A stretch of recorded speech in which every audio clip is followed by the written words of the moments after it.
comme je le disais depuis, le Père ne va pas nous soutenir dans la confusion. Le Père ne va pas nous soutenir et rentrer avec nous dans cette confusion.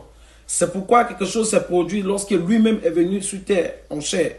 Lorsqu'il a porté la chair, il a permis à ce que l'Esprit conduise la chair pour que nous qui sommes aujourd'hui les intendants, les co-héritiers, sachons marcher. Parce que l'héritier digne, le fils héritier lui-même, a pris un élan. Il a pris une marche. Et nous qui sommes co-héritiers, c'est notre devoir aussi de prendre cette même marche. Selon Matthieu chapitre 4, à partir du premier verset au verset 10, il y a eu un événement qui s'est produit. Je lis le verset 1.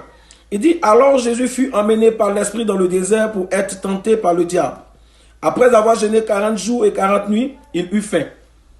Mon frère, ce matin, je veux que tu saches que l'Esprit de Dieu a conduit la chair de notre héritier, celui-là que nous suivons, celui qui est venu donner un sacrifice pour que nous puissions avoir cette rédemption.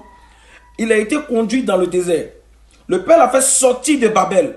Le Père l'a enlevé de la civilisation. Le Père l'a enlevé des marchés. Le Père l'a enlevé du monde et de tout ce qui l'entoure. Et l'a envoyé dans un endroit où il y a manque d'eau, où il y a manque de civilisation, où il y a manque de principes et de préceptes. C'est là le désert. Et lorsqu'il fut arrivé dans le désert, c'est là qu'il rencontra le diable qui va le faire découvrir que le monde dans lequel il vient de sortir est en sa possession. La preuve en est, il le prit et l'envoya au-dessus du temple. Aucune personne ne peut avoir accès au-dessus de ta maison sans ton accord. Mais si Satan prend le Christ et l'envoie au-dessus du temple, ce qui prouve que le diable a un droit de veto sur le temple. À la suite, il prend Jésus, il l'envoya au-dessus d'une montagne très élevée. Une montagne très élevée.